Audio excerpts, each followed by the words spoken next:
Welcome to my YouTube channel. हम लोग class 8 की साइंस की बुक का फर्स्ट चैप्टर पढ़ रहे थे। तो हमने 3 पार्ट हम लोग ऑलरेडी पढ़ चुके हैं और अब ये जो वीडियो होगी ये 4th पार्ट होगा। तो हम लोगों ने लास्ट वीडियोस में कुछ टॉपिक्स ऑलरेडी कवर कर लिए थे। अब जो हमारी नेक्स्ट वीडियो है, अब इसके अंदर हम लोग हार्वेस्टिंग से पढ़ेंगे। Harvesting of a crop is a very important task. Harvesting जो होती है क्रॉप की बहुत इंपॉर्टेंट टास्क होता है।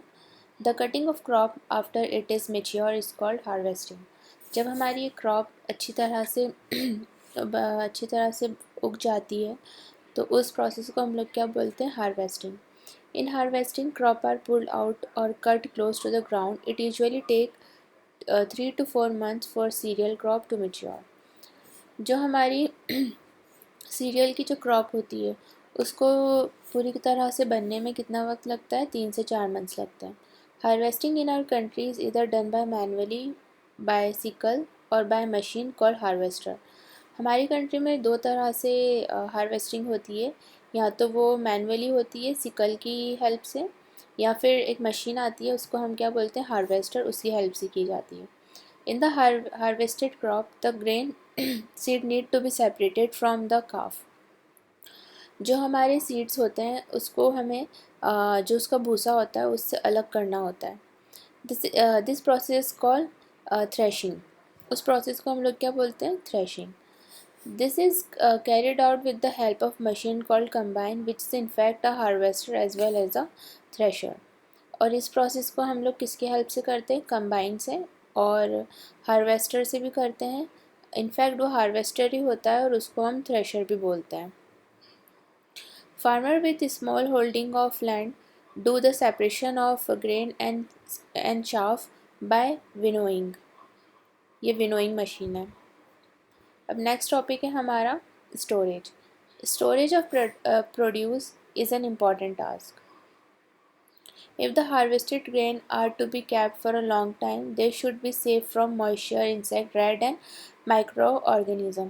स्टोरेज जो हमारा होता है, अब हमने एक फ़सल उगाई है तो कुछ फसल हमारी ठंड में उगती है, कुछ गर्मियों में, कुछ बारिश में।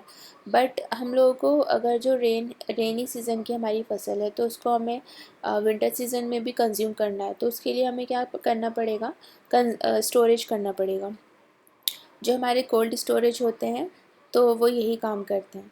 तो जो हमारा स्टोरेज होता है, जो प्रोड्यूस जो हमने क्रॉप करी है, वो बहुत इंपॉर्टेंट टास्क होता है। जो भी हमारी क्रॉप होती है तो हमको उसको मॉइस्चर, इंसेक्ट, रैट और माइक्रो ऑर्गेनिज्म से बचाना होता है। Harvested grain have more moisture. जो हमारा हार्वेस्टेड जो न्यू क्रॉप होती है वो काफ़ी मॉइस्चर होता है। If freshly harvested grain seed are stored without drying, they may be spoiled or attacked by organism, making them unfit for use or germination. अब क्या होता है कि अगर हम लोग जो भी हमारी क्रॉप है अगर हम उसको सुखाकर अच्छे से अगर हम स्टोर नहीं करेंगे तो उसके ये चांसेस होते हैं कि उसके अंदर इंसेक्ट हो सकते हैं, माइक्रो ऑर्गेनिज़म आ सकते हैं उसके अंदर, और वो हमारी ख़राब हो सकती है फसल जो भी है। तो हमको फसल को स्टोर करने से पहले उसको क्या करना पड़ेगा, धूप के अंदर सुखाना पड़ेगा। The grain are properly dry in the sun to reduce the moisture in them. This prevent the attack by insect, pest, bacteria and fungi.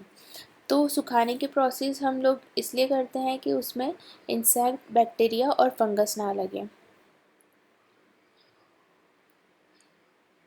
ये कोल्ड स्टोरेज हमारा ये होता है, ये कोल्ड स्टोरेज होता है। यहाँ पर कुछ इस तरह से वो लोग स्टोर करते हैं जो भी अनाज होता है उसको। Farmer store grain in jute bag और metallic bin. However, large scale storage of grain is done in silos and granaries. ये हमारा सिलोस फॉर स्टोरेज और ग्रेनरीज है।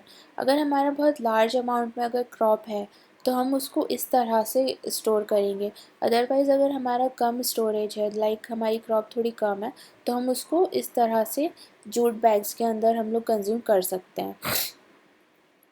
Dry neem leaves are used for storage food grain at home. For storing large quantity of grain in a big godowns, specific chemical treatment are required to protect them from pests and microorganisms. अब क्या होता है कि अगर हमारे घर में हमने कुछ अनाज रखा है तो उसकी क्वांटिटी काफ़ी कम रहती है, तो हमको उसको प्रोटेक्ट करने के लिए हम उसके अंदर नीम लीव्स डाल सकते हैं। बट अगर हम लोग बहुत बड़े लेवल पर अगर हम लोग स्टोर कर रहे हैं कुछ भी क्रॉप, तो उसके लिए नीम नहीं लगेगा। उसके लिए हमको केमिकल ट्रीटमेंट चाहिए कि केमिकल ट्रीटमेंट चाहिए होता है, जिसकी वजह से हम पेस्ट और माइक्रो ऑर्गेनिज़म से हम उसको बचा सकें। Sorry. After you must seen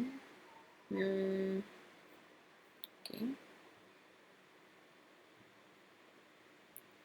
सो हमारा चैप्टर ऑलमोस्ट कंप्लीट हो चुका है। ये एक्सरसाइज है, select the correct bird from the following list and fill in the blanks. The same kind of plant grow and cultivated on a large scale at a place is called crop. First वाले में क्या आएगा? Crop. The first step before growing crop is called preparation of the soil. Second में क्या आएगा? Preparation. Damage seed would be float on the top of water. Third में क्या आएगा? Float. For growing a crop sufficient sunlight and water and nutrients from the soil are essential. Last वाले में क्या आएगा? Water and nutrients. Match item in column 1 with those column B.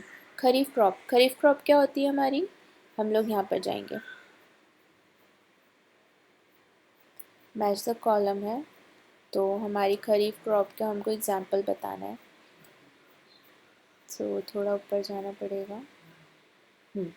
Kharif crop क्या होती है? Paddy, maize, soybean, groundnut and cotton are kharif crop.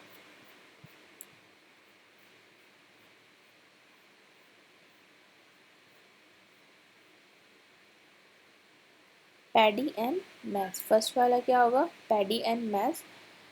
Rabi crop होगी wheat, gram and pea. Chemical fertilisers क्या होते हैं? केमिकल फर्टिलाइजर्स हमारे होते हैं urine, urea and super phosphate. Organic manure क्या होता है? Animal extract, cow dung, urine and plant waste.